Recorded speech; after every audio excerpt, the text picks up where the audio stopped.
Кавый Нәҗми, күренекле язучы, шагыйрь, җәмәгать эшлеклесе. Нәрсә беләбез без бүген бу шәхес турында? Безнең хәзерге буынга ул кайсы ягы белән кызыклы икән соң? Энҗе, әйт әле менә син үзең яшь кеше буларак, Кавый ага турында син нәрсәләр беләсең? Әйе, Казаныбызның үзәк урамнарының берсе Кавый Нәҗми исемен йөртә. Сталин премиясе алган әсәре язгы җилләрен белән. Тагын? Менә шулар иде инде. Менә шул. Шул урында безнең Кавый ага турында белгән мәгълүматыбыз туктыйда кала. Ә бит бер карасаң ул патша заманында туып, Совет чорында яшәгән, гражданнар сугышында, Махно бандысын юк итүдә катнашкан, авылларда коллективлаштыру елларын узган, заманында дәрәҗәле урыннарда утырган, депутат булган һәм шуңа да карамастан 37нче елларда Казанның Шерек күлдәге төрмә камерасында НКВД хезмәткәрләре тарафыннан газапланган. Тик шулай да рухын сындырмаган һәм җәлладлар алдында тез чүкмәгән бөек шәхесебез бит ул. Кавый ага турында үзе бер роман язырлык, фильм төшерерлек. Әйдәгез, олуг язучыбыз милләттәшебезнең тормышына, тормыш мизгелләренә һәм аның күп кырлы иҗатына янәдән бер мәртәбә яңа сүз белән күз салып үтик әле. Кавый Нәҗми 1901 елның 15 декабрендә элеккеге Сөмбөр губерниясе, хәзерге Түбән Новгород, без инде аны үзебезчә Сиргач чаклар дип тә йөртәбез. Кырмыш иязе Красный остров, ягъни Кызыл Атау авылында дөньяга килә. Кичкенә Кавыйга 2 яшь чагында аның әтисе Хибәт абзый Нужадан качып, бөтен гаиләсе белән читкә чыгып китә. Кырым, Урал шәһәрләрендә, Алтай далаларында сезонлы эшче сыйфатында 6-7 ел каңгырап йөргәннән соң, 1910 елны алар Актүбә шәһәрендә төпләнеп калалар. Монда яшь Кавый урыс татар мәктәбенә укырга йөри, төрле эшләрдә эшли. Кавый Нәҗми яшьтән үк Габдулла Тукай, Мәҗит Гафури, Шәриф Камал кебек күренекле язучыларның әсәрләре белән таныша. Шулар йогындысында 1912 елны Каз исемле тәүге шигырен яза. Шагыйрьнең иң беренче шигырьләреннән берсе булып саналган сүз әсәре язучы үзе исән чагында бер каяда басылмый. Күрәсең, ул үзенең иҗатына әнә шул тиклем тәрепчән булгандыр дип уйлыйсы килә. Язу вакыты күрсәтелмәгән әлеге шигырь әсәрне язучының архивында сакланган кулъязмалар дәфтәреннән табып алалар. Әй минем телдә курыкмас утлы сүз булса иде. Уктан үткән сүзләр илә йөрәгем тулса иде. Шәшәр идем бу җиһанга ут белән ялкынны мин. Уятыр идем изелгән, йоклаган халкымны мин. Һәм мөкатдәс көрәш туын биек җиргә кадап, сөйләр идем бер нытык, алдымдагы илгә карап. Уяныр иде халык калтыранып, хәйран калып, көтәр иде әйтәчәк сүзне, тынын эчтән алып. Менә бер минут кинәт яңгырый ачы тавышым минем. Зур золымны тасвир итеп, ага чын яшем минем.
Елның башында бер артлы атасы һәм анасы вафат булгач, Кавый 2 энесен һәм сеңлесен ияртеп туган авылына кайта. Шулай итеп ул абый буларак гаилә йөген үз өстенә ала. Актүбә каласы 1917 елның март урталары. Сәкедә такта дивар янында яткан ананың зәгыйф тавышы ишетелде. Кавый, улым. Кавый анасына борылып карады. Әйе, тыңлыйм сине. Куй эшеңне. Кулыңны ю да утыр балам яныма. Ана зур авырлык белән кузгалып торып утырырга тырыша башлады. Кавый сәкедә аякларына басып, әнисенә утырырга ярдәм итте. Әнисе ике учын бит алдына куеп, кыска гына дуга укыды да, "Утыр яныма, тыңла мине", диде.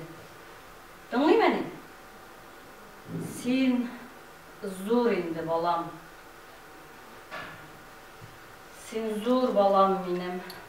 Әтиең вафатына 2 ай тулып узды.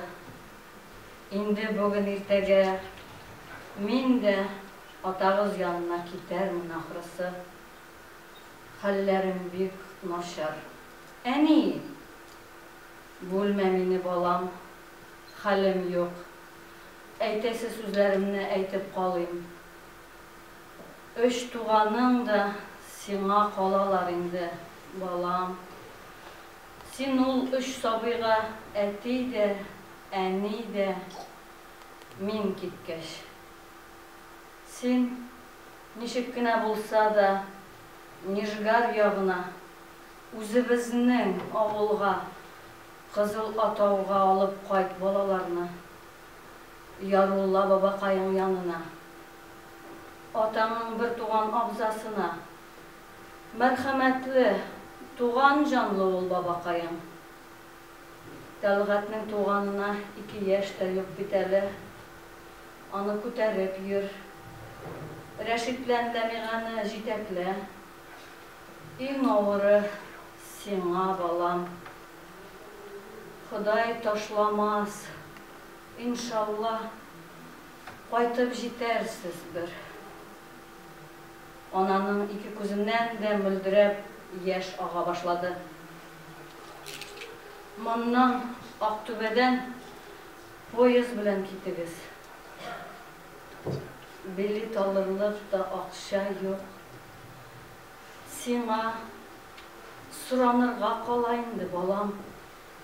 Әни, мин бит сурана белмим. Эй, бала, балам. Туганнарыңны юлда кайтканда ашатырга, эшертергә кирәк бит. Өчесе дә бәләкәйләр, бер нәрсә дә аңламыйлар бит. Ә сиңа юллы акчам да юк. Икесе дә дәшмичә байтак утырдылар. Юлга бишак 4 кашык зур бакыр чәйнекне алулар. Минем күлмәгемне юып ал. Чүпрәккә кирәк булыр. Баш яулыгымны апрель азагында көннәр җылыткач чыгып китәрсез яме. Балаларның бишмәтләрен ямадым, өсләренә кидер. Көн эссе булса да салдырма. Кичкелеккә, төнгелеккә дә киендереп яткыр. Йоклаганда üşемәсеннәр. Станцияларда һәр җирдә кипәтүк бар. Чәйнекне шул кипәтүккә дип ал. Көненә бер генә тапкыр булса да дога ука. Балаларны да йөрәт. Ләмига белә, инде җиде белән китте бит. Ул да йөрәтсен иннеләренә догаларны. Дога укыганда атагызны мине искә алыгыз. Алладан аерылмагыз. Икесе дә сүзсез генә байтак утырдылар. Әнкәсе сөйләп бик нык арыган иде. Мине ипләп кенә яткырда керләреңне юып ал.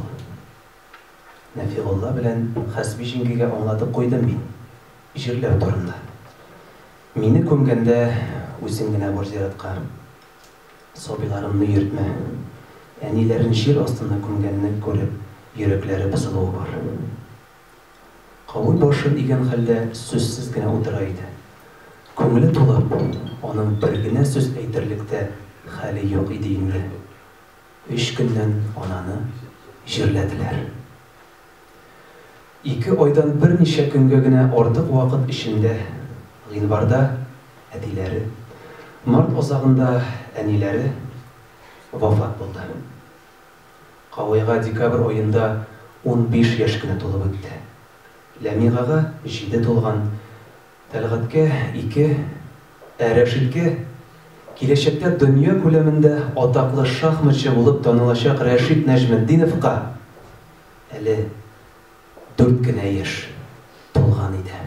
Әйе, мондый бөек түнтәрелеш чорында нәрсә язарга, нинди әсәрләр иҗат итәргә кирәклеге көн кебек ачык була. Заман, шанлы заман үзе үк революция җырчыларына урынны түрдән бирә. Чөнки ни генә дисәк тә, яңа замана инде җырның яңасын сорый башлый. Кавый Нәҗми әлеге кызыл агымнан, шаукымнан башка бик күп әдәбият һәм сәнгать әһелләре сымак берничек тә читтә кала алмый билгеле. Төнне куып, ал чыбылдык ачылды да, язгы кояш көлеп уянды. Яшьләр кебек матур елмаюдан заводтагы кызлар ялды. Юк, алар мәңге оялмыйлар, күзне генә шулай алдыйлар. Тәрәзәдән кызыл яулык селкеп, утлы күбәләкләр аулыйлар. Усаллар, шаян эш кызлары. Кояш нурларына манылган яулыкларын кемгә селкиләр? Яулык селкеп кемне үртиләр? Һавадагы алтын бөртекләрен кирфек очларына эләләр. Шаяннар, утлы кирфекләрен йөрәгемә чәчеп көләләр. Язгы кояш һаман көлә-көлә, күбәләкләр куып тирбәнә. Яшьләр көлә, завод дер селкенә. Капка төбендәге карт кына эссе көнне әрли, тиргәнә.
Еллар Кавый Нәҗминең тормышында һәм иҗатында күтәрелеш еллары булып санала. Беренчедән ул Казанда чыга торган Кызыл армия гәҗитендә редактор булып эшли башлый. Икенчедән шушы елларда ул бик күп хикәяләр, повестьлар иҗат итә. Аның әсәрләре революция борылышына кадәрге иске тормышны, Миңлебикә кодагыйның кайгысы, кайтты, үзе катнашкан гражданнар сугышы чоры вакыйгаларын чыныгу, иң соңгысы Шыбага, крестьяннарның колхозларга берләшүен якты сукмак, кояшлы яңгыр әсәрләрендә чагылдыралар. Хәзер сезнең игътибарыгызга язучының Кояшлы яңгыр исемле әсәреннән бер драматик үзек карап китәргә тәкъдим итәбез. Әлеге үзектә атасын сугышта югалткан Сираҗның улы кайгысы, сагышы тасвирланган. Сирай! Сирай, син кайда? Сирай! Сирай дим! Чык әле!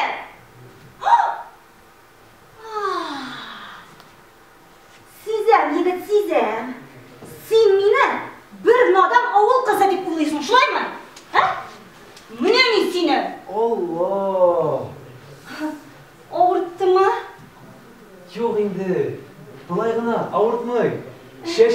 Отна бойы жерден сүйреп барсаң да, бір сөзім жоқ сеңа. Айнур, сағындым бит мен сені. Шундай сағындым, шундай күттім бит мен сені. Сирай, olma aşısın mı? Olma? Hayır, bik demli olma. Senin için kaldırdım. Рахмет. Qararı Siray, sen bit bana soğuşta yuvalgan adamının sondığın kürseten diyen idim. Koyasın mı? Күрсәтәм, қарайсың mı? Koyayım. Ay, Siray, neyim otursan da. Ha bu nerse? Siray, bu nerse? Hele, bıdıyım hele. Түгеліңді нешлеп бітей болсын дейім, былай ғана. Sen nerse? Komsomol başın bilen bıdıyı dağıl gerisin hele. Түгел, туқтайсың, міне қора. Nerse? Міне әтенің бізге yazған хоты. Hot. Әдейін yazған. Ой, Siray. Ay. Bunu nişek okuylar? Okuyup көрсетері.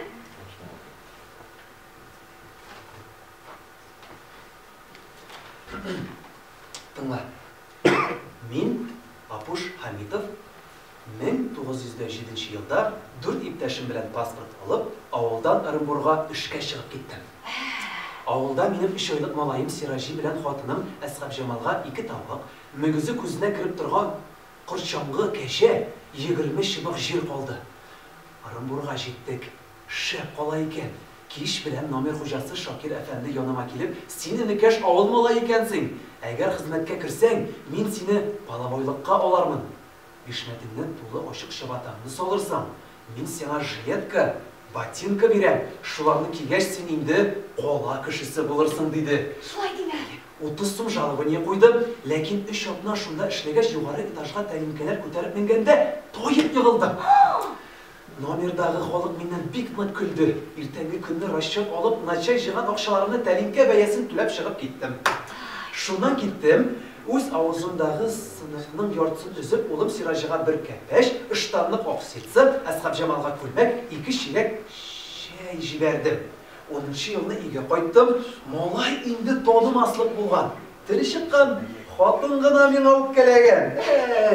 Мин югында сөйләмәгән гайбәтләрне калдырмаганнар. Киш белән барыбер татулаштык.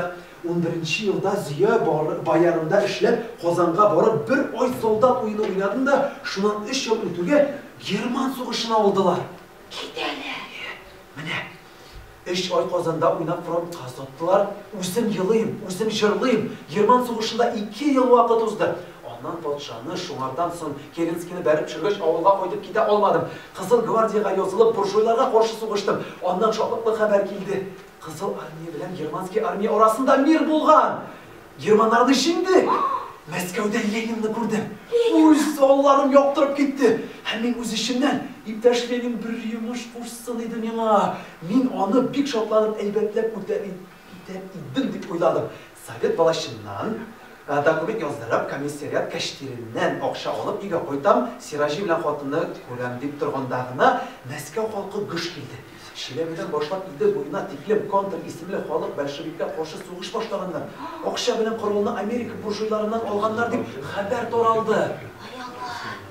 Урам тулы рабочий солдат, митинг, эштапан атлы бер казак минем янга килде дә, "Давай, Апуш, отрядка язылабыз" диде. Язылдым, чөнки Ленин армиясы бит. Бүген менә эшелон Самарага китәргә тиеш иде. Маршрутны Зиягә алмаштырдылар. Кемдер Казанга оклар кируен әйтте. Без бүген арзамаста иртәгә шыгырында булырбыз. Аннан безнең авыл күршесендәге станцияга да ерак калмый. Күрәсе иде Әсқап Жамалны. Ах, күрәсе иде Сиражины. Нишләделәр икән, беләсе иде. Вагон селкенә. Яза алмыйм. Киттек. Барабыз. Хәзергә шуның белән сүзем тамам. Апуш Хамитов. 1918 ел 21 август. Аннары нәрсә булган су? Язылмаған. Язмаған. Білесің бе? Менә бу сондык. Білесің бе, менә бу сондык минем кулга ничек килеп эләккәнен? Ничек? Минем әтием вафат булганнан соң. Әйе. Вафат булганнан соң. Әйе. Білесің бе? Аннан инде 2 айдан әнием вафат булды. Әниең дә вафат булдымы? Ул вакытта миңа әле 15 кенә яшь иде шул. Сирай. Гафу ит инде. Кара Сирай. Яңгыр да бетте. Кояш чыкты. Әйдә өйгә кайтабыз. Узатып куясыңмы мине? Әлбәттә. Әйдә аласың? Әйдә. Кайтабыз әйдә. Алмамны аша. Яхшы. Ашап бетер. Кара Сирай. Мин сиңа бер сөйләйм. Бүтін Союз Совет язучыларының Мәскәү қаласында уздырылған бірінші съездында ул татар матур әдәбияты турында эчтәлекле доклад ясый. Әлеге форумда Кавый Нәҗми СССР Язучылар Союзы идарәсенең әгъзасы һәм шул ук вакытта шул ук елда Татарстан Совет язучылары идарәсенең рәисе итеп сайлана. Кыскасы, ул татар язучыларының иң беренче рәисе. Хәзер без сүзне, хәзерге рәисебез Татарстанның халык шагыйре, Татарстанның Дәүләт Советы депутаты Рыкаил Зайдуллага бирәбез. Рәхим итегез. Кавый Нәҗми әлбәттә безнең бик зур язучыбыз. Шунда әйттеләр инде, ул Татарстан Язучылар Берлегенең беренче рәисе, оештыручыларның берсе. Алар нигә менә безнең тәнкыйтьче Габдрахман Сәгъди минемчә 4 йылдыз дип атаган. Бу Хали Такташ, Хәсән Туфан, Кавый Нәҗми, Гадел Кутуй. Алар ничектер менә шушы революция аркасында дип әйтик инде, шушы революция дулкыннарында татар әдәбиятына шагыйрьләр булып килеп керәләр. Һәрберсенең үз юлы, без инде хәзер беләбез. Кавый Нәҗми аннан соң менә ул прозага күчә, иҗтимагый шәнлек алып бара. Аны без инде хәзерге укучы белгәннәре Кавый язгы җилләр романы буенча хәтергә төшерә безнең буын. Ләкин менә соңгы елларда аның исеме онытылып торды. Безнең бүгенге кичәбез аның юбилеен, аны япты истәлеген искә алу белән бергә аны искә төшерүдә һәм әлбәттә язучыны ничек искә төшереп була.